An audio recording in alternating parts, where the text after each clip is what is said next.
Now today we all are here to learn about the set theory. आज आप सभी का डिफेंस सर्विसेज एकेडमी शाहपुर में स्वागत है और हम लोग शुरू करने जाने वाले हैं crash course of NDA examination.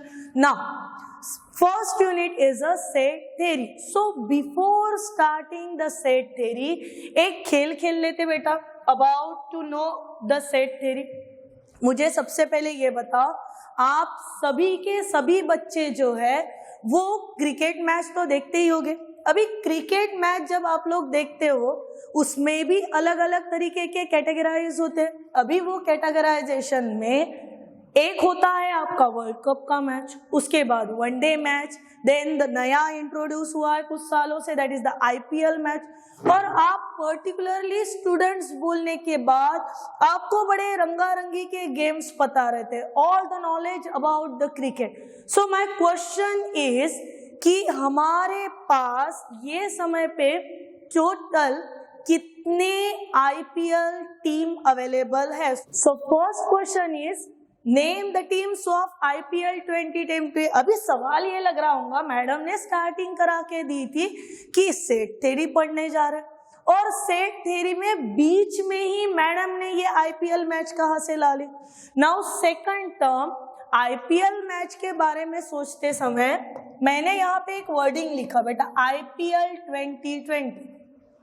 अभी कुछ बच्चे ऐसे होंगे कि मैडम नॉलेज कितना कम है, आईपीएल 2020 तो खेली ही नहीं गई थी। बेटा खेली नहीं गई थी, पर मैंने पूछा आईपीएल 2020 के लिए जो टीम्स बने थे वो टीम्स के नाम क्या है, that is the name the team for IPL 2020। मेरे ख्याल से आपके पास टोटल 8 नंबर ऑफ टीम्स थे। It may be the Kolkata Knight Riders, Mumbai, Chennai, Bengaluru, Rajasthan, like that, अलग अलग नाम। So there are total 8 teams for IPL 2020। बात समझ में आ रही? Now second is name of your favourite team.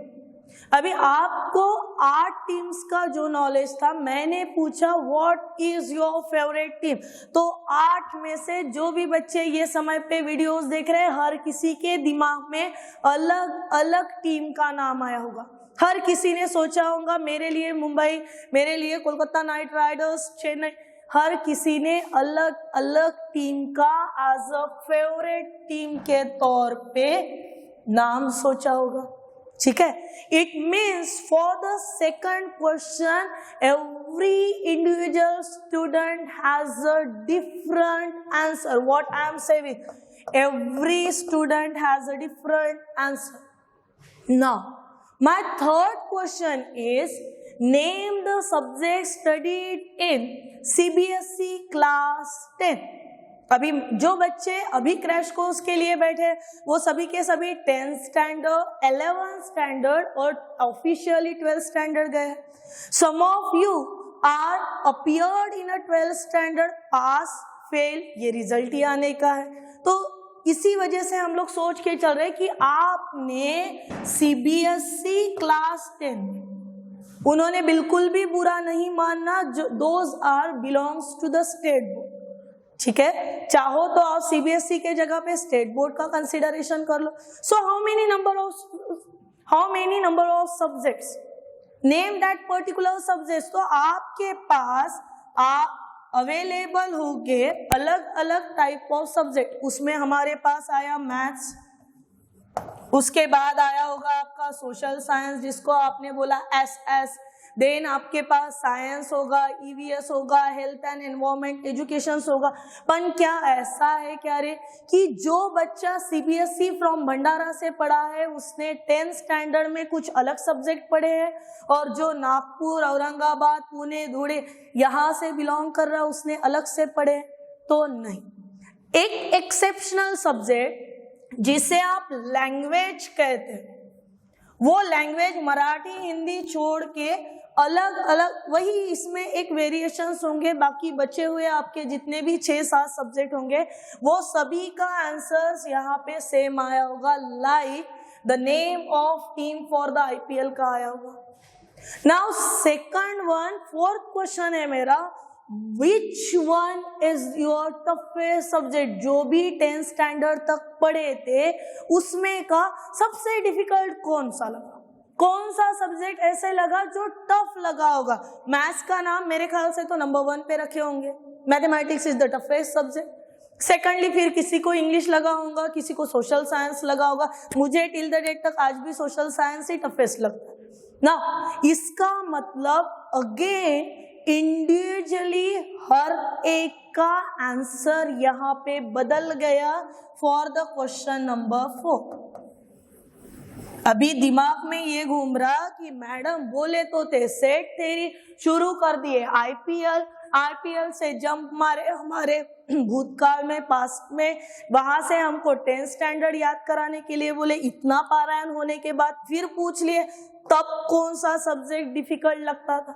ये सब मैंने बोला इसलिए see observe this, first and third दो ऐसे आपके पास ये थे बेटा कि फर्स्ट एंड थर्ड क्वेश्चन के आंसर्स में there is no any variation according to the individual. तो ये सब मैंने क्यों पूछा? सबसे पहले अबाउट द आईपीएल 2020, उसके बाद क्यों पूछा गया the name of your favourite team, after that क्यों पूछा गया name the subject studied in the class, उसके बाद क्यों पूछा गया your toughest subject you found. ये सब पूछने के पीछे मेरा क्या एग्जैक्ट इंटेंशन था वो बताते बेटा। आपने जब मुझे फर्स्ट का आंसर दिया तो everybody has only one answer, ठीक है। जब मैंने आपको सेकंड सब्जेक्ट के बारे में पूछा तो डिफरेंट आंसर। जब मैंने आपको थर्ड के बारे में पूछा again everyone has the same answer. और जब मैंने आपको टफेस्ट सब्जेक्ट के बारे में पूछा again everyone has a different answer. तो मेरा कहने का मतलब ये था कि जब हम लोग ये चीज के बारे में बोलते बेटा जनरली कि सेट यानी क्या है, ये ऐसे चिल्लर मालर बना दूं मैं ऐसे कुछ भी और बोलूं ये सेट है, तो वो सेट बनता क्या? तो नहीं, वो सेट नहीं बनता। सेट बनाने के लिए सेट की खुद की अलग से एक पहचान होती, ठीक है ना। तो क्या पहचान है सेट की? सो जानते हैं about the set, definition of set. So a well defined and well distinguished collection of object is called set. यहाँ पे दो चीजें जहाँ पे आप लोग फोकस करोगे and that two terms are, सबसे पहले well defined, जो अच्छे से डिफाइन कर पाओ, and second one well distinguished collection of an object is called set. अभी लग रहा होगा कि मैडम हमें क्यों सेट के बारे में इतना सब बता रहे बेटा, जब तक के हम लोग बेसिक नहीं समझेंगे हम लोग एमसीक्यूज के लिए वो लेवल पे मास्टर नहीं बन सकते ना। When we are talking about the set, up to the 10th standard आपने कुछ सेट्स को पढ़े, कुछ सेट्स आपको तब से लेके आज तक के पता। जैसे प्रीवियस स्लाइड में हम लोगों ने देखा कि अलग अलग आंसर्स आ रहे, और जब वैसे डिफरेंट आंसर्स आ रहे वहां पे एक यूनिकनेस नहीं है तो वो कलेक्शन बनता है। बात को समझो, वो सिर्फ क्या बना? कलेक्शन। पर जब आप वही कलेक्शन एक वेल डिफाइन तरीके से, वेल डिस्टिंग्विश तरीके से बताते हो तो फिर वो बन जाता है set. Now for set there are some standard consideration. So what are that standard condition? सबसे पहले N. So when we are writing the capital N stand for set of natural numbers. When we are talking about the I, set of integers. R, set of real numbers. Then C, set of complex number. Then Q, set of rational number. And W, set of whole number. These are the different patterns, that is capital N I R. अभी ये जो लिखा बेटा मैंने, that is R. These are which is considering as a set of real numbers.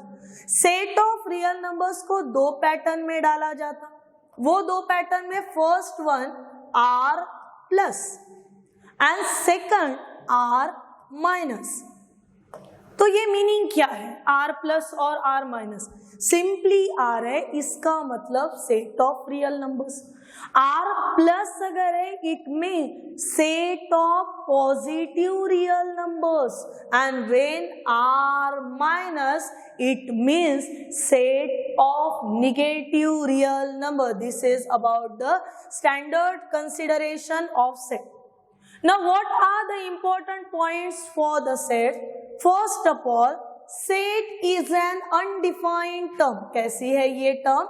This is the undefined term in mathematics. क्यों बोला गया इसे undefined term? क्योंकि इसे अलग अलग तरीके से डिफाइन करा सकते हैं, जहां पे कलेक्शन कैसा होने को होना, वेल डिफाइन होने को होना. सेट्स जनरली डिनोट होते हैं बेटा capital letters of your alphabets. Capital A B C D E F G H I J K L M N O P आप पूरी अल्फाबेट की लाइन लगा दो फ्रॉम A टू Z. आप किसी भी कैपिटल लेटर से अगर डिनोट करो तो वो होता है आपका सेट. उसके बाद सेट हमेशा एनक्लोज किया जाता, ठीक है ना. Remember this small concept. Set जो है वो एनक्लोज किया जाता है किसमें? तो इन अ कर्ली ब्रैकेट्स. किसमें डिनोट किया जाता है? In the curly brackets. और ये कर्ली ब्रैकेट्स डिनोट होते हैं कुछ इस तरीके से. ये कर्ली ब्रैकेट डिनोट करने का ही. और जो ऑब्जेक्ट्स डाले जाते हैं वो ऑब्जेक्ट्स को कहा जाता है elements. That is the object in a set are called elements. क्या कहना उसे? एलिमेंट. एलिमेंट्स कैसे रिप्रेजेंट होते हैं? तो छोटे छोटे A B C D E F G X Y Z 1 2 3 4 जो भी आपके नंबर्स है, पर ये वाले फॉर्मेट में, इस फॉर्म में लिखा जाता है एलिमेंट्स ऑफ सेट को. उसके बाद अगर ये है सवाल कि X is the member of set A, किसका मेंबर है वो? सेट A का अगर मेंबर है तो उसे लिखा जाता है बेटा X belongs to A. क्या बोलना उसे? X belongs to A. और जब हम लोग belongs to बोल रहे हैं वो समय पे this is the symbolic form for belongs to. बात समझ में आ रही? अभी मैंने आपको बोला always elements of set enclosed in this curly bracket. और जब कर्ली ब्रैकेट में एलिमेंट्स होते हैं तो इसका मतलब बीच वाले कोई नहीं. 1 2 3 तो सिर्फ 1 2 3 ही आएंगे. पर जब आप वही 1 2 3 कुछ इस तरीके से लिखते हो 1 3, ब्रैकेट्स के भी अलग अलग प्रकार होते हैं. 10th स्टैंडर्ड तक आपने जो किया होगा that is your about writing skill. कि तुमको लगा कि ये समय पे स्क्वायर ब्रैकेट ले लेते ना, आपने स्क्वायर लिया. आपको लगा ओपन ब्रैकेट लेते हैं ना, आपने ओपन लिया. करली लगा तो करली किया. पण वैसा नहीं. यहाँ पे जब ये सिंबॉलिक फॉर्म आता है तो this is curly bracket. It means we are representing a set. जब हम लोग ये ब्रैकेट्स ले रहे तो इसका मतलब होता है this is an open interval. जब हम लोग ये डाल रहे हैं तो इसका मतलब होता है we are in a close interval. जब हम लोग ये पैटर्न लिखते हैं then we are in a semi open interval. और जब हम लोग ये ऐसा लिखते हैं it means we are in the semi close interval. This is about the brackets. ये ब्रैकेट्स का खुद का इतिहास, और ये ब्रैकेट्स के खुद के इतिहास के बारे में भी हम लोग जानेंगे. पर पहले देख लेते about the sets. So these are some important points of set. Next क्या सेट लिखने के खुद के अलग के पैटर्न्स है? Yes, there are some methods of expressing the set. Set express करने के भी अलग अलग मेथड्स है। So there are 2 methods of expressing a set. How many methods? 2 methods. Number 1, listing method. उसी का नाम है, लिस्टिंग मेथड को ही कहा जाता है बेटा रोस्टर फॉर्म। आप 2 में से कोई भी एक ध्यान रखो। रोस्टर फॉर्म में होता क्या? मैंने बोला कि हाँ, कल से आपका मैथ्स का पेपर लेना है या फिर लेटेस्ट में कोई ना कोई एग्जाम देके हो गई है, तो एग्जाम के प्रिपरेशन के लिए कुछ सामान खरीद के लाओ आप मार्केट में जाके, तो आपके दिमाग में कुछ लिस्ट बनना शुरू हो जाए। Pen, pencil, exam pad and all this, ये वो ऐसे बनना शुरू हो जाए। अभी वो जब कागज पे उतारने की बारी आती है तो हम लोग लिखे हुए चीजों को कॉमा देके सेपरेट करते हैं, और सेम वैसे ही नंबर्स, वैसे ही लेटर्स कर्ली ब्रैकेट में कॉमा दे दे के जब सेपरेट होते हैं तो वैसे मेथड्स को बोला जाता है लिस्टिंग मेथड। रिमेंबर दिस, तब उसे क्या कहा जाता है? Listing method. पर वही पर्टिकुलर एक्सप्रेशन सेट का किसी ना किसी कॉमन कैरेक्टरिस्टिक प्रॉपर्टी के साथ जब दिया जाता है तो वो होता है आपका सेट बिल्डर फॉर्म। 2 अलग अलग, first one is a roster form and second one is a set builder form. अभी सवाल ये है, मैंने अगर लिख लिया सेट ए एंड एलिमेंट्स 1 2 3 4 5 लिख लिए। सेट ए 1 2 3 4 5, ये नंबर्स क्या है? नेचुरली आए हैं बेटा नंबर्स। नेचुरली जब नंबर्स आएंगे तो नेचुरल नंबर है, सवाल ही नहीं। और जब ये नेचुरल नंबर्स दिख रहे हैं तो नंबर्स कैसे है?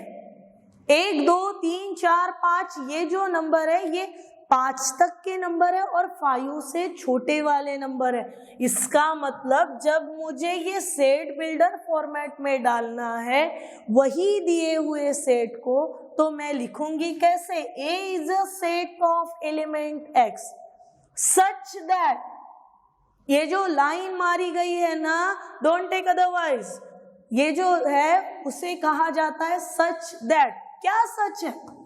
X बिलोंग कर रहा, किसको बिलोंग कर रहा भाई? N को बिलोंग कर रहा। N क्या है? N नेचुरल नंबर है, पर कहां से कहां तक है? ये नेचुरल नंबर कहां से कहां तक है? तो X लेस देन और इक्वल टू 5, ये होता।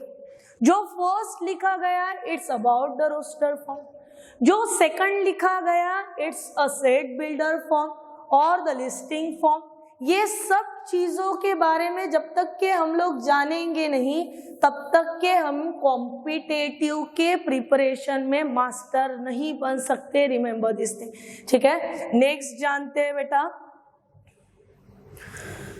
Types of set. क्या सेट के भी अलग अलग प्रकार होते हैं? तो हाँ, there are several types of set. वही सेवरल टाइप्स ऑफ सेट में से हम लोगों ने वही उठाया जो हमारे काम का है। तो सबसे पहले हम लोगों ने ले लिया सिंगल टोन सेट। क्या है ये सिंगल? सबसे पहले उठा लिया सिंगल टोन सेट। सिंगल में ही सब कुछ आ गया ना, सिंगल टोन सेट उसके नाम में ही आ गया, अकेला ही बंदा बैठा है। तो सेट कैसा होगा? ऐसा सेट जिसमें कितने एलिमेंट्स है? सिंगल, अकेला। देखो, अ set consisting only 1 element is called single tone set. ऐसा सेट जिसमें एक ही एलिमेंट बैठा है। For example, if I right 1, लिख लिया single tone set. If I right A, single tone set. If I write 5, again single tone set.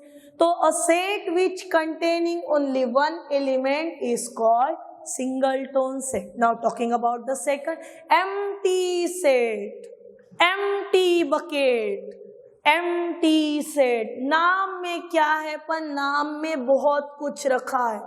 empty खाली पीली, तो empty set यानी क्या हुआ?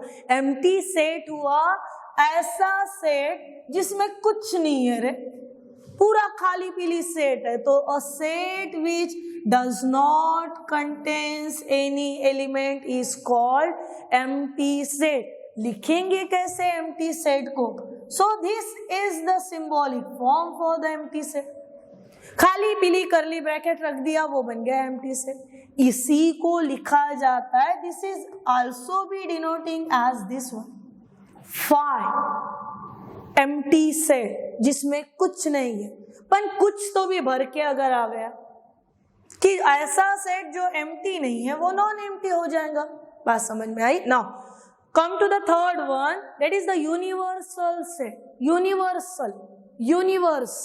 यूनिवर्सल सेट ऐसा set generally when we consider many sets similar in nature, स्वभाव से same है, in the sets are selected from definite set and this set is called as the universal set. अगर मैं बोलूं बेटा कि set of natural number, yes, universal set.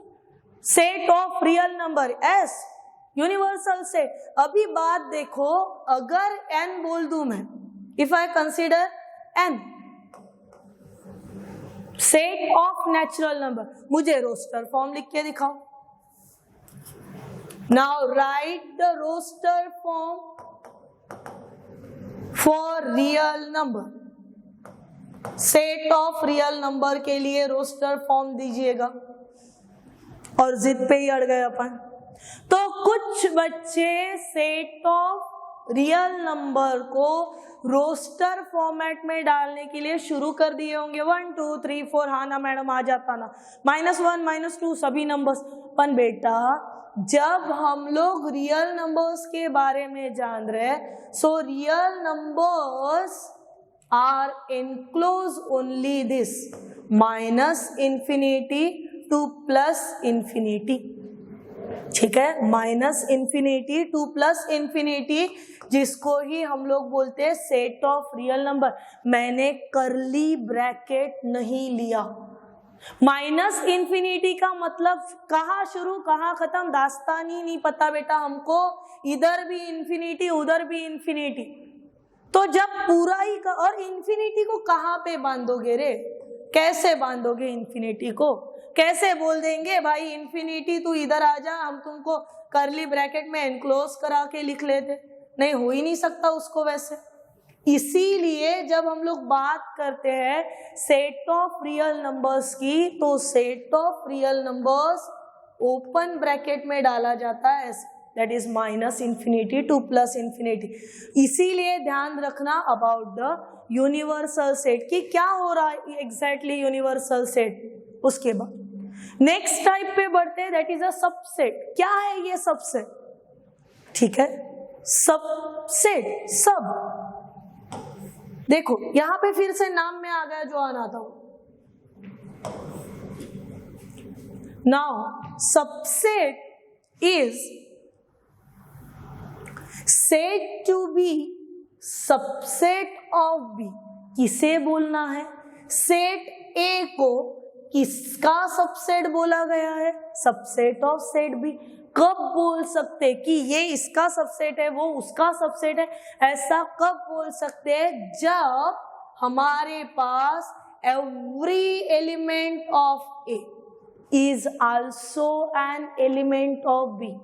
ए में का हर एक एलिमेंट अगर बी में नजर आ रहा तो सेट ए को कहा जाता है सबसेट ऑफ सेट बी। लिखेंगे कैसे? A subset of set B. Every element of set A in the set B. और फिर इसको इसका बोलना है तो and B is called superset of A. B is superset of A. समझे?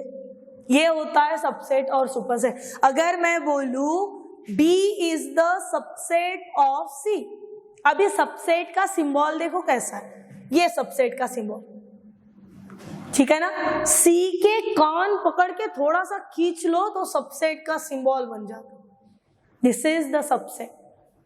Now, B is the subset of C.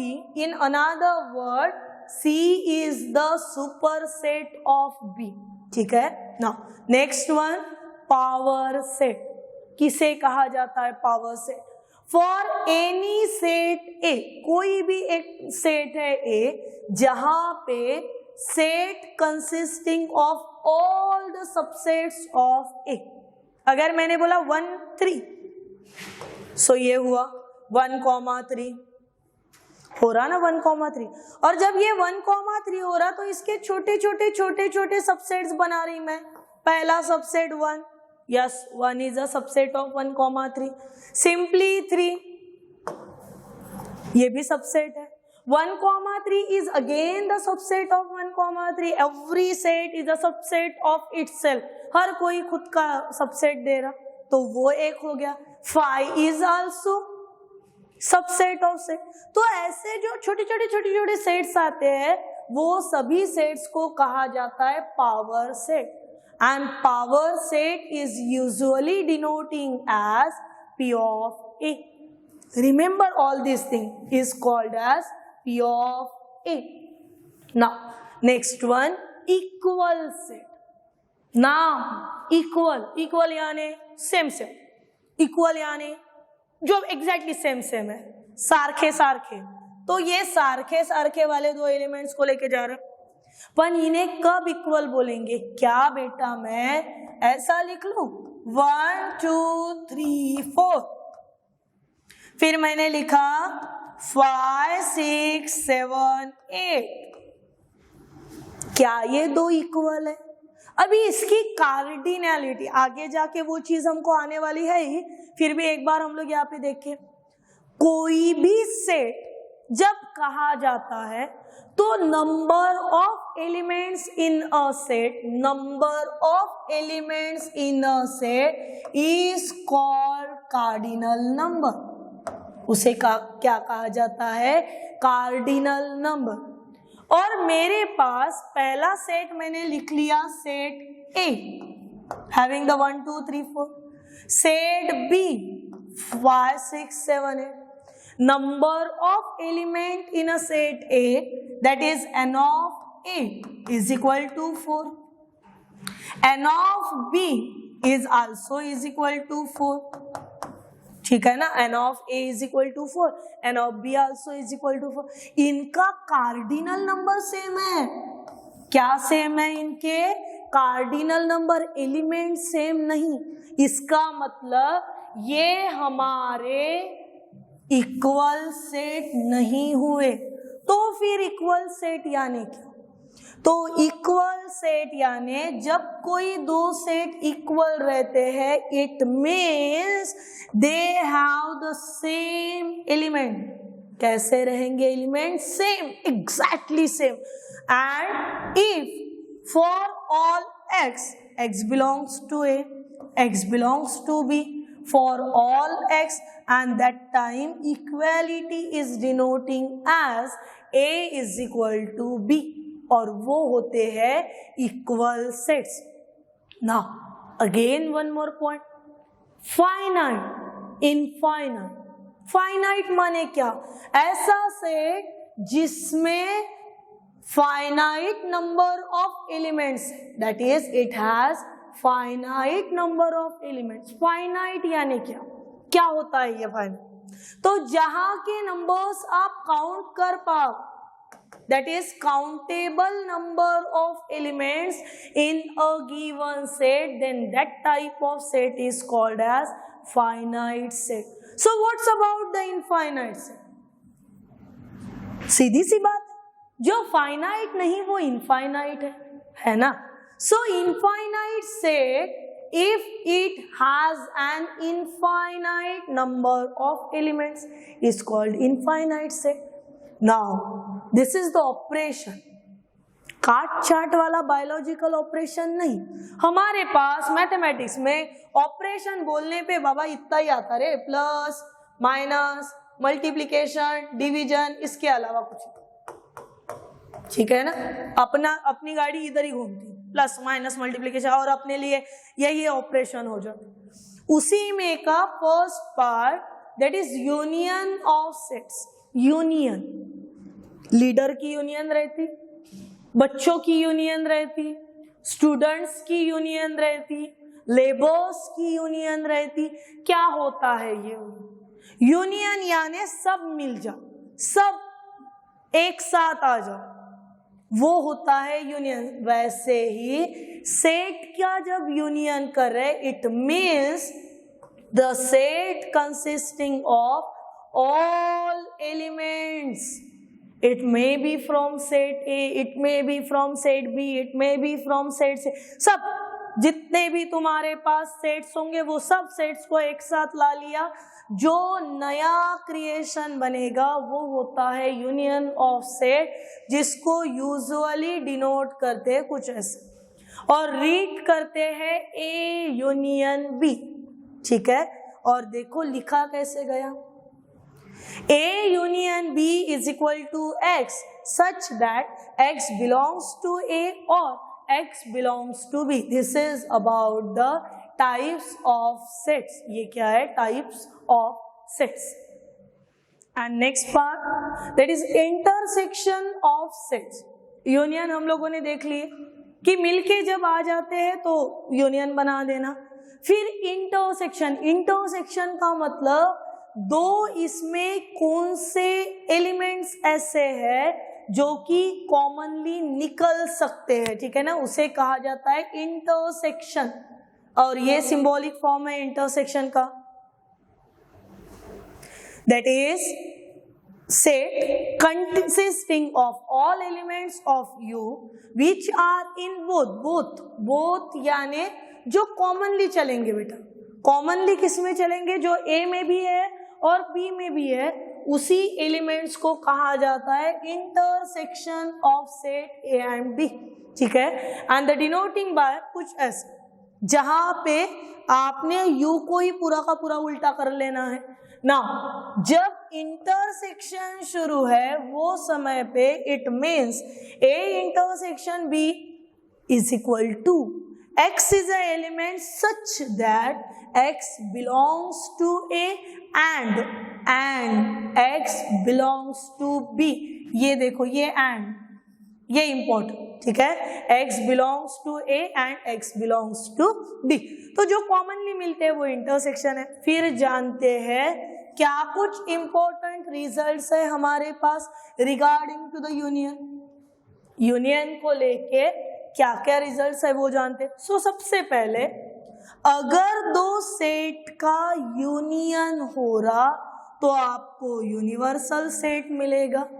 और ये दोनों के दोनों सेट अगर दिए हुए यूनिवर्सल सेट को बिलोंग करते हैं तो उनका यूनियन भी बिलोंग करेगा, which is your property number 1. Now your second property is a subset of A union B. A किसका सबसेट है? तो ए यूनियन बी का. नाउ बी किसका सबसेट है? फिर से ए यूनियन बी का. और जब A union B is a subset of A union B, ये भी प्रॉपर्टी कौन सेटिस्फाई करेगा? यूनियन. सेट खुद ही के साथ यूनियन में अगर आ जाता है तो सेट ही आंसर, जिसको कहा जाता है आइडम्पोटेंट लॉ. कुछ याद आया? आइडम्पोटेंट लॉ, जो कि आपने आपके लॉजिक में पढ़ा है, मैथमेटिकल रीजनिंग में पढ़ा है. That is a idempotent law. Now next one is commutative law. Commutative law के लिए हम लोग याद क्या रखते हैं कि सिर्फ पोजीशन को बदल देना. Position in the sense of कि अगर ए यूनियन बी है तो उल्टा भी लिख सकते हो, that is B union A, both having the same meaning. Then associative law. Associative law यानी बहुत बड़ा है, उनका यूनियन करना है, सबको एक साथ लेना जम नहीं रहा, तो बारी बारी एक एक को ऐड करो. जैसे A union B union C अगर, so is equal to A union, now in the bracket B union C, वो होता है एसोसिएटिव लॉ. उसके बाद आपके पास अगर कोई सेट एम्प्टी सेट के साथ यूनियन बना, set A having the elements 1 2 3 4, ठीक है, एंड 5 का मतलब ही नल सेट हो गया.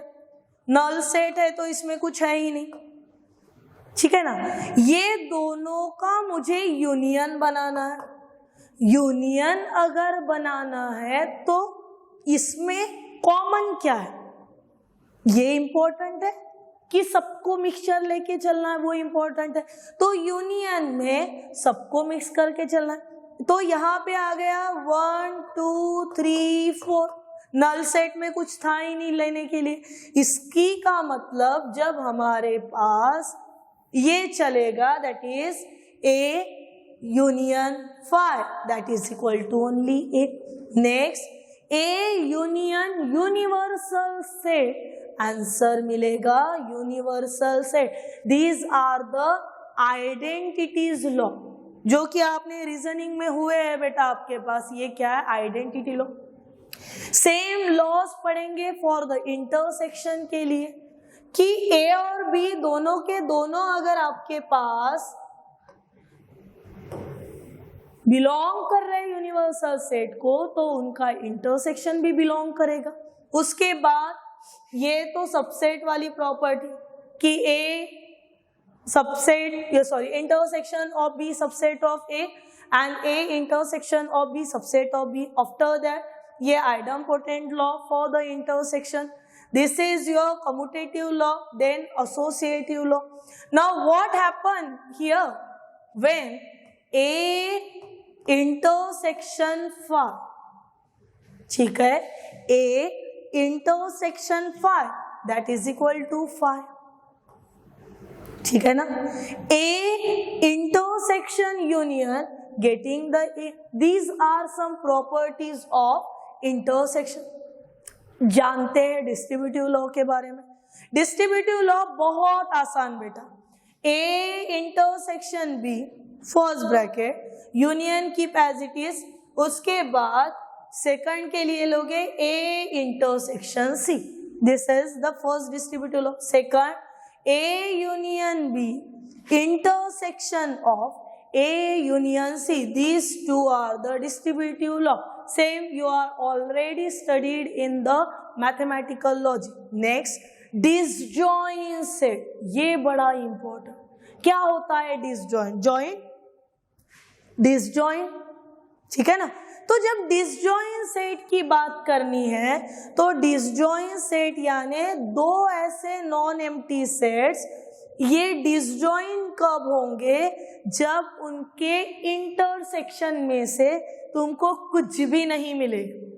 इंटरसेक्शन करने के बाद कुछ भी कॉमन जब नहीं मिलता, वो समय पे कहा जाता है they are the disjoin set. Now for example A is a set of elements 1 3 5 7, ठीक है. B is the set of elements 2 6 9, and what is the A intersection B? A intersection B.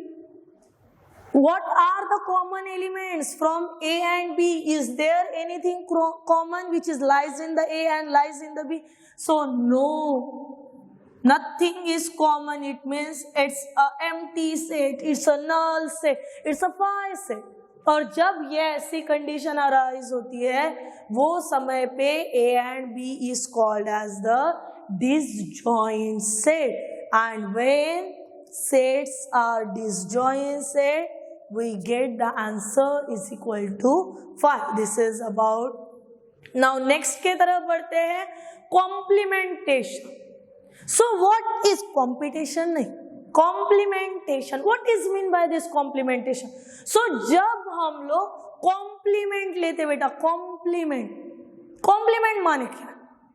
आप बहुत सुंदर दिख रहे हो, आप आज रोज के कंपैरिजन में बहुत अच्छे लग रहे हो, ये होता है किसी को कॉम्प्लीमेंट देना, ठीक है ना. पर सेट में कॉम्प्लीमेंट यानी क्या? तो कॉम्प्लीमेंट का मतलब अ सेट क्या कर रहा है? Set consisting of all elements of U which are not in A is called complement of. एक सेट दिया हुआ है, उसके अंदर के कुछ एलिमेंट सेट ए में है, वो एलिमेंट जो अभी भी सेट यू में बचे हुए हैं पर सेट ए में नहीं है, वैसे एलिमेंट्स को कहा जाता है कॉम्प्लीमेंट, जो कि जनरली डिनोट होता है by the letter A dash and sometimes it's a A complement. कभी कभी वो क्या हो जाता है? A to the power C. जब हम लोग कॉम्प्लीमेंट की बात करते हैं तो दो प्रॉपर्टीज याद रखोगे. First one is A union A complement. A union A complement, it gives us the answer u. u means universal set. बात को समझो, हम लोग क्या कर रहे हैं? फाइंडिंग. किसको फाइंड कर रहे हैं? कॉम्प्लीमेंट को फाइंड कर रहे हैं. वो समय पे हमारे पास अगर कोई सेट आ रहा कॉम्प्लीमेंट के साथ तो आंसर कौन मिलेगा? यूनिवर्सल से. वही अगर हम लोग बात कर रहे हैं कि ए इंटरसेक्शन अगर बना रहा ए डैश के साथ, ए इंटरसेक्शन बना रहा किसके साथ? तो ए डैश के साथ, कुछ भी नहीं बेचेगा बेटा, खाली पीली हाथ जाएंगे हम लोग. That is a five. A these are some properties for complement और ये ऑपरेशन को कहा जाता है कॉम्प्लीमेंटेशन. बढ़ते हैं नेक्स्ट के तरफ. That is difference set. Difference set का मतलब क्या हुआ? डिफरेंस सेट का मतलब a set consisting of all the elements of A. A के सारे element which are not in B, जो कहाँ पे नहीं होना? In the B, and is called the difference of the set which is denoting as a A minus B. ठीक है, वो एलिमेंट्स लोगे आप जहां पे आपको कहाँ के एलिमेंट्स लेना है? Only in the A, not in the B. This is your by using the Venn diagram a minus b. Now next one, that is symmetric difference set. Symmetric, अभी ये क्या? सेट कंसिस्टिंग ऑफ, किसे consist कर रहा बेटा? Set. तो set consist कर रहा all the element which are in A और in set B, but not both. पन दोनों में नहीं होना. जो सेट ए में भी है, जो सेट ए में बी में भी है, पर नॉट इन बचपन जो दोनों में नहीं है, वैसे सेट्स को कहा जाता है symmetric difference. Then Cartesian product. This is very important part, that is the Cartesian product. So Cartesian product यानी होता है जैसे आप इन जनरल प्रोडक्ट करते हो सेम वैसे. इफ आई से A is the set of elements having the 1, 2, 3. B is the set of elements like 2, 4. और मुझे अगर प्रोडक्ट करना है तो Cartesian means 1 into 2, 1 into 4, 2 into 2, 2 into 4, 3 into 2, 3 into 4, and this all about the Cartesian product. ये क्या है? हमारा कार्टेशियन प्रोडक्ट. और इसी के बेस हमारे पास अभी कुछ रिजल्ट्स है. Out of that first one, अगर क्या? अगर मगर, अगर A is the subset of B. A क्या है? सबसेट किसका? B का. तब A union B. समझो, A union B is equal to B and A intersection B is equal to A. Remember this. क्या हो रहा, यूनियन में क्या हो रहा, इंटरसेक्शन में क्या हो रहा, Q हो रहा, ठीक है ना. Now A intersection A dash is equal to 5.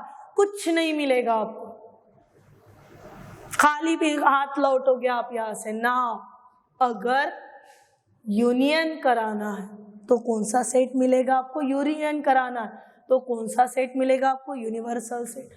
Empty set का कॉम्प्लीमेंट यानी होता है यूनिवर्सल सेट, जबकि यूनिवर्सल सेट का कॉम्प्लीमेंट यानी होता है एम्प्टी सेट. सेट का 2 बार अगर कॉम्प्लीमेंट निकाल लिया जाए तो सेट ही फिर से एक बार मिल जाता है. These are the basic properties बेटा, nothing difficult is here. A minus B का ही मतलब होता है, क्या मतलब होता है, A माइनस बी का ही मतलब होता है A intersection B dash. B minus A का मतलब होता है A dash minus intersection B. This is one more thing which is already learned in the your result number 1. Then A dash is nothing but the universal minus A. If A is the subset of B, then B dash is the subset of A dash. Then A symmetric difference with B, symmetric difference with B. Then these two are the formula. And one more thing, that is number of elements in a finite set, which is denoting as a n of A. So what is mean by this n of A? This is nothing but the cardinal numbers, and cardinal numbers of any set is denoting as n of A. ठीक है, these are some properties. There are again some important result. Number 1, A and B are the disjoint sets. कैसे है ये, both are the disjoint.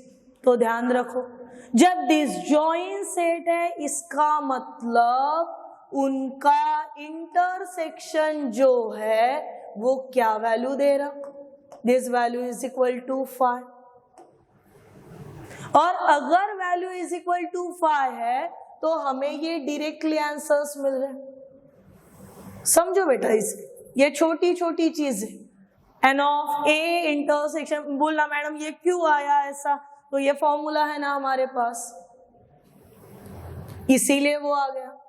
So similarly A union B union C is equal to n of A plus n of B plus n of C.